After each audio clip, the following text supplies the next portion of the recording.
parliamo dell'Area Sport alla Fiera delle Passioni di Padova. Un saluto da parte di Andrea Bolognese, dal gruppo Facebook e blog di Adria Polesine Eventi Delta del Po Veneto. Abbiamo anche l'omonima pagina Facebook, sfruttateli pure tranquillamente per condividere le vostre locandine, i vostri eventi, più il gruppo, ecco che è più facile condividere sul gruppo.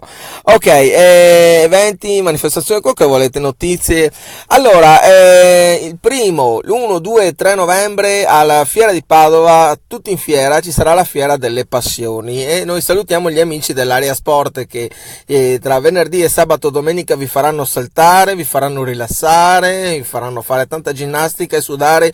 Un saluto agli amici dello Zumba, ecco, al team 1 e 2 che saranno presenti appunto ad orari prestabiliti nell'Area Sport, al padiglione numero 7, ve lo ricordiamo. Comunque vi lascio sul post di questo video il link per andare a vedere tutto il programma dell'Area Sport e inoltre anche i video di presentazione di chi vi farà sudare, ma sudare di brutto. Ad esempio venerdì 1 ci sarà un po' di ginnastica dolce, poi yoga, world jumping, kangaroo jumps, break, ci saranno i freestyler, ci saranno i balli latini, la zumba e via via così anche sabato 2 e anche domenica 3. Quindi 1, 2, 3 novembre a tutti in fiera a Padova ci sarà la Fiera delle Passioni e anche uno spazio, il padiglione 7 dedicato all'Area Sport. Grazie a tutti, comunque c'è il link sul post di questo video, cliccate e andate a vedere con i vostri occhi.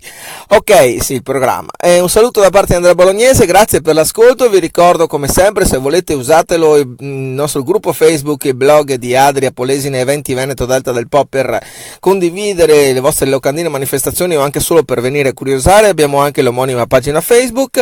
Ciao a tutti da Andrea, grazie, alla prossima, ciao ciao.